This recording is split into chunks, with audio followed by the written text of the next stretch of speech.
What's going on, guys? It's Jimmy here. Welcome to our daily show where we discuss the fourth stimulus package update, stimulus check update, daily news, everything going on here in our country, in Washington, D.C., with our economy, money, investing, the stock market, everything you need to know about on a daily basis. If you haven't subscribed to our YouTube channel yet, make sure to click the subscribe button down below. It's completely free to do so you don't miss out on new videos that come out here every day at 10 a.m., 3 p.m., and 8 p.m. Eastern Standard Time. And if you find these videos helpful, thanks for hitting the like button for us down below. It really helps out our channel.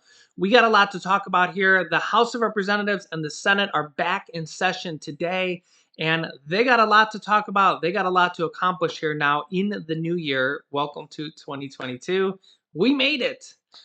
2021 was a rough year for a lot of us, and with the virus hitting record new cases here almost every single day, we're off to a bang.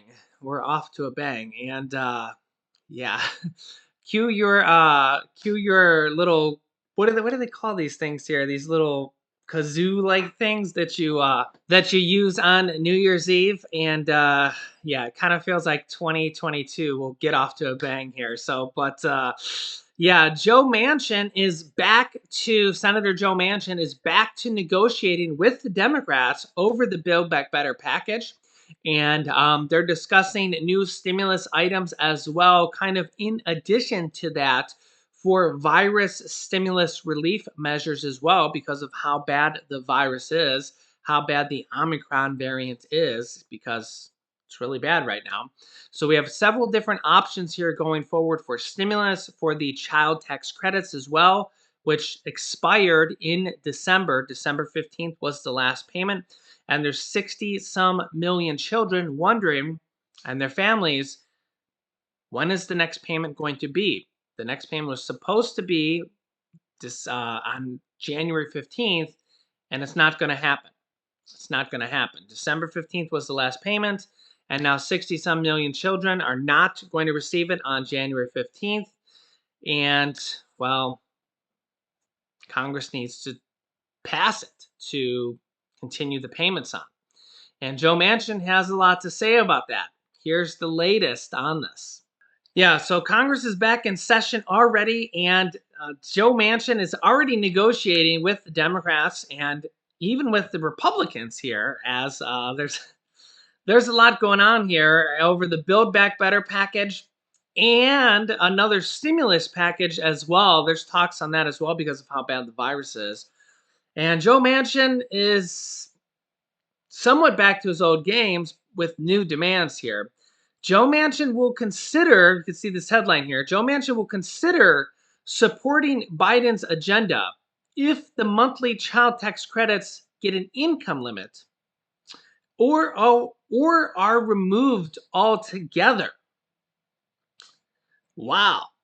Now, this is interesting here because we've seen him say in multiple interviews that he has always been a supporter of the child tax credits. We've seen him say that. I've showed that here on the channel here. He has said that himself. So it's interesting to see headlines like this. And we're going to have to see what he says here in the next day or two as soon as we get him on camera with an interview to see if he backs this up or not. And yeah, very, very interesting here. The other word on the street here is that he wants to make a bipartisan deal, a standalone deal with Republicans and Democrats, and do it as a standalone deal outside of the Build Back Better package. What this would entail is to take the child tax credits extension out of the Build Back Better package and do it where you would need 60 votes in the Senate. The old-fashioned way, the normal way, the way that 99% of bills are passed, where you need 60 votes, not through reconciliation. Okay, this is way the filibuster is. So the normal filibuster way, which is the way normal bills are passed, you need 60 votes in the Senate. So that would mean at least 50, well, not necessarily 50 votes from the Democrats, but 50 votes from the Democrats is kind of probably what will happen, and then at least 10 votes from Republicans, okay? So there are several Republicans that do support the child tax credits, But the problem is that you're going to have to give concessions to the Republicans, which means potential income thresholds, which means Democrats are going to have to make some changes, okay? And also the work requirement, job requirements, okay? Right now, the Democrats have it where there's no job requirement, okay? So you don't need to work at all and you can get these child tax credits. So there would potentially need to be changes, and this would exclude up to, as you see here, these two changes alone could exclude up to 37 million children from getting aid, from getting these child tax credits. That's a lot of children, considering that only a little bit over 60 million children get these child tax credits. So that's more than half. That's probably more than 60% here. I didn't do the exact math, but that's a lot of children. So it'll be interesting to see what happens here going forward if they put a very strict income cap on it and a work requirement. What's interesting about the work requirement is it could mean, depending on how they word it and IRS rules and married filing jointly tax requirements, it could mean that both a mother and a father that are married, it could require both of them to be working. Okay. And that means that a mother would not be able to stay home and take care of the children, especially if they have two, three, four children. They would have to be working to get the child tax credits and not just the father. And if that's the case, they wouldn't get the child tax credits potentially. We'll have to see how this deal goes down. If they do a deal with Republicans, if they do a deal with Democrats, if they try to do a deal through executive order, we have Democrats calling for that, to just do a deal like that. We also potentially, they're talking about maybe if they do a deal with Republicans, to maybe do it permanently or to do it for 10 years. So that is a potential as well, where they won't do it for just 1 year. Okay. So that is a possibility as well, where they won't extend it for just 1 year at a time. Because the problem is that, here's the problem they had last year is they extended it for just 1 year. And look what happened now. It's expired. And now the monthly payments aren't going out. So we have that issue where now people aren't getting their payments. So it'd be like, it would be like an equivalent would be like Social Security payments only being extended for 1 year, and then now they've expired. Imagine if that was the case. Imagine if they had to. So the child tax credits have been going on for like 23 years. It's maybe 24 years now that it's 2022 or something like that. Okay, but imagine if they had to renew Social Security every year. They had to vote on it every year, right? And can you imagine that? Right? What a nightmare, right? So they only renewed it for 1 year and it expired. Of course, we know Congress, they wait to the last minute to try to do everything, and they weren't able to pass it. Joe Manchin being one of the big obstacles. Republicans also being an obstacle. Democrats are trying to pass this on their own. There weren't any Republicans willing to vote for it. The way they're going about it is Democrats are trying to pass it through the reconciliation package process without any Republican support at all. They might be changing that now going forward, trying to get some Republican support. I'll keep you up to date on this whole process. And now with the virus being so bad, we might be going a different route, trying to get a stimulus package with possible stimulus checks and additional stimulus support because of how bad the Omicron variant is. Makes sense. But the child tax credits have expired now. There's going to be no January monthly payment. Imagine if that was the case for Social Security, with SSI, SSDI, VA, RRB benefits. Imagine if those expired and they didn't come to an agreement in Congress. And imagine if, so the child tax credit payments go out to like 60 some million children. Social Security goes out to like 70 some million seniors. Can you imagine? What a nightmare. Yeah. What a nightmare. So yeah, and really with the virus being as bad as how it is, we really need There's so many people that need more help right now in the country. Check this out. Meanwhile, the surge in COVID cases, boy, does it continue, with more cases up now, more than 200% in the last 2 weeks alone. Meg Terrell joins us with the latest. Meg, I was on vacation. I was out of the country last week, and I flew into Newark, and I thought to myself, I am flying into the center of the storm all over again. Yeah, you talked about the numbers being amazing. I mean, these are just incredible, Andrew. When you look at the case numbers, we've surpassed 400,000 on the daily average in the U.S. now, and we've got that Omicron signature spike straight up. But while cases are just unbelievable, and that's likely a drastic undercount because A, there's not enough testing, and B, a lot of people are getting rapid tests, and it's very difficult, if not impossible, to report those to state health departments. The hospitalization and death curves are not the same. And this is also a signature we've been seeing with Omicron. So there's about 12,000 people going into the hospital every day right now in the U.S., about 100,000 total currently hospitalized. That, of course, is going up, and you can see that, but it's not going up at the rate that cases are. Deaths have remained about 1,200 per day, so really steady right now. There is, of course, a warning, though, that with this many cases, hospitals still could become overwhelmed. Experts have been looking to South Africa and to the UK in particular as signs of what might be to come in the United States. We have seen South Africa's cases go up there at a peak higher than they saw for their Delta wave, but come down really rapidly over a course of 4 to 6 weeks. And deaths there have not followed anywhere close to the level we saw with the Delta peak in South Africa. So there are reasons for optimism, but folks like Dr. Fauci still warning the healthcare system could come under tremendous strain and already really is. Meanwhile, of course, we look at cases not just because of cases themselves, but because this affects the economy. A lot of folks are out. You guys were talking about all the flights that were canceled. Dr. Fauci was talking yesterday on the Sunday shows about that new guidance from the CDC, 5-day isolation time. It got a lot of pushback because there was no testing at the end of it. He said that might change. Here's what he told us, or told them. You're right, there has been some concern about why we don't ask people at that 5-day period to get tested. That is something that is now under consideration. The CDC is very well aware that there has been some pushback about that. Looking at it again, there may be an option in that testing could be a part of that. And I think we're going to be hearing more about that in the next day or so from the CDC.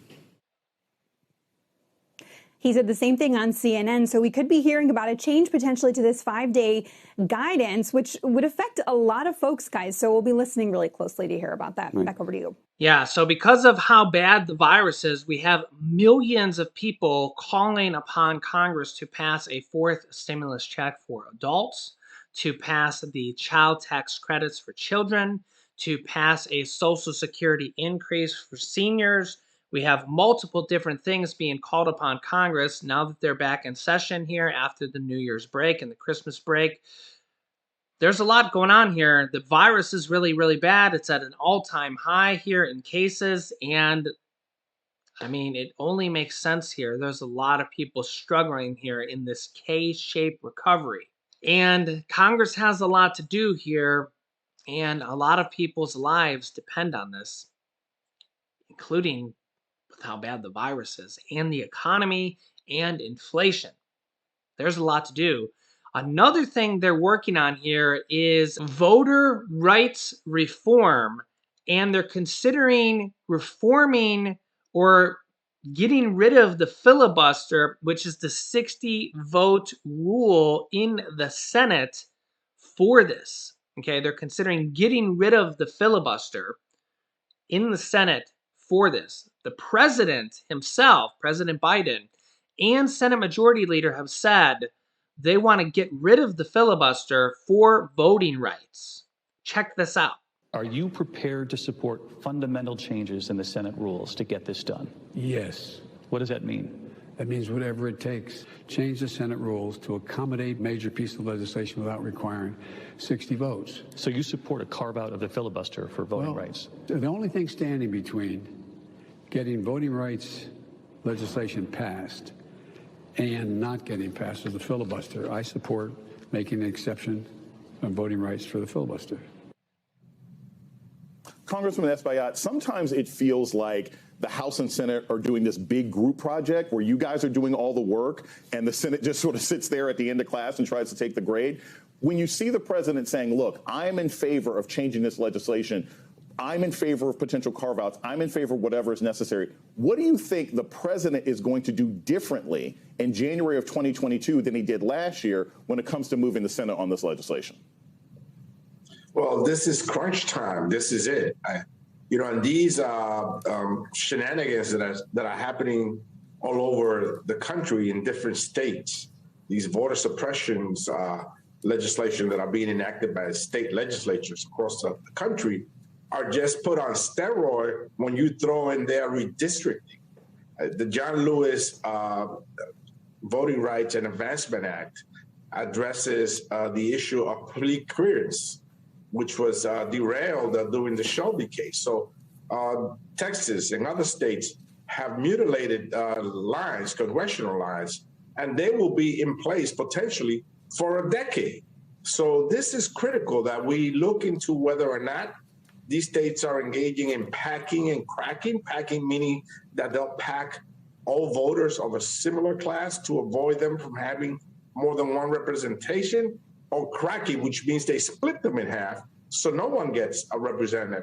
And I think it's important that we pass that legislation to prevent that from happening. These lines will remain for the next 10 years. So this is critical. This is crunch time. Yeah, and something else that's critical to pass to President Biden's agenda, and that's Build Back Better. Some of your colleagues, Congresswoman, have supported breaking the bill up like a piecemeal way and introducing them as individual bills. I'm curious your thoughts on that. But the bigger question is, because yet again, in the upper chamber, it is Joe Manchin who's standing in the way of this legislation passing once again. If you were given an audience with Joe Manchin, what would you say to him to impress upon him to get out of the way of having these crucial pieces of legislation pass? Well, first, I think that he believes he's doing what's right for his constituents. But I think the bigger picture, as you pointed out, is what's important for the American population as a whole. So many people are suffering and waiting for the Build Back Better legislation to pass. When you think about the child tax credit, which is a part of the Build Back Better legislation, and expanding that put $435 on average in families' households. And so we have to talk about it in terms of how it helps families. When I think about my constituents in Ohio's 11th congressional district, 70,000 people have benefited from the child tax credit. And so we have to be able to find that common ground and focus on the things that are beneficial to all of our constituents, whether they're in West Virginia, Ohio's 11th, Arizona, or in New York. And I think that if I had the opportunity to share, to speak to him, I would say, let's not let the perfect be the enemy of the good. And we don't want to take any of the options off the table, right, Tiffany? We want to make sure that every possible avenue to move this legislation forward is available to us. And so because of that, I think, again, we have to focus on where we can find common ground, but I'm not opposed to breaking it down so that we can get more effective programming for a longer time. And I think that's an approach that Senator Manchin and I both agree on. Yeah, so there's multiple different paths here forward, working with Joe Manchin, working without Joe Manchin, going through executive order, going with the Republicans, and doing multiple different types of stimulus packages here going forward. And I will keep you up to date here with all of them here on our YouTube channel. Also, we're going to be doing another What's in the Box contest giveaway here in January. So stay tuned for that, where we're going to be giving away cash to some of our viewers if you can guess what's in the box. We did that here before Christmas. We're going to be doing it again here in January. So make sure you're subscribed to our YouTube channel. Just all you got to do is click subscribe so you don't miss out on new videos. It's completely free to do so. New videos come out here every day at 10 a.m., 3 p.m., and 8 p.m. Eastern Standard Time. Help us reach our goal of 400,000 subscribers. We just passed 395,000. You guys are so amazing. I will keep you up to date here with everything going on here in our country as soon as it comes out here. You can click here to watch my newest video next. Thanks for watching, guys, and I will see you in the next video.